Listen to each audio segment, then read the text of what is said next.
Түркияның Стамбул қаласында үш бірдей қазақ қызы соққыға жығылды. Ең сорақысы, атпалдай азаматтардың жұдырығын жеп, тепкісінің астында қалған қазақстандық туристердің бірі қазір қамауда жатыр. Оған түрік азаматының саусағын тістеп, жарақат салды деген айып тағылған. Клуб қарауылындағылар қыздарды аяусыз соққыға жығып, шаштарынан сүйреген сәті бейне бақылау камерасына түсіп қалған. Түрік телеарналары кішкене ғана өздігін беріп ақпарат таратқан мына кадрларды біздің арнаға Түркия қазақтары жіберді. Олар қыздардың жазықсыз соққыға жығылғанына сенімді. Мұнда алып денелі жігіттердің қыздарды шашынан сүйреп, жұдырықтап жатқан сәті анық көрінеді. Қыздардың өзі түрік телеарналарына берген сұхбатта оқиғаның неден басталғанын түсіндіріпті. Олар клубтың ішінде отырып, құрбысына қай жерде екенін айту үшін нысанның сыртын суретке түсіруге шыққан кезде клуб қарауылдары ерекше бастады дейді. Басында 5 ер адам жабылып ұра бастағанда менің шамам келмеді.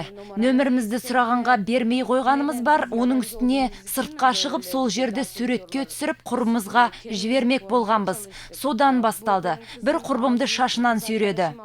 Саусағы тістелген қарауыл қызметкерінің бірі қазір ауруханада жатыр. Осы жігітке дене жарақатын салды деп қазақстандық Ұлбосын Малгаджарова қамауға алынған. Құрбылары ол өзін қорғағысы ғана келді. Біз 2 мәрте шақырғанда келмеген полиция түрік азаматтары қоңырау шалғанда бірден келіп Ұлбосынды алып кетті деп отыр.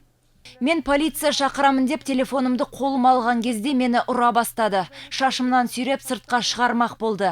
2 рет полицияға қоңырау шалдық, келмеді. Құрбымның бір ер адам шашынан тартып, екіншісі аузына қолын салып, былай ашпақ болғанда ол тістеп алды. Бұл жағдайдан хабардар Қазақстанның Түркиядағы елшісі Абзал Сапарбекұлы бұл мәселе бойынша Қазақстан Республикасының Стамбулдағы консулдығы айналысып жатқан.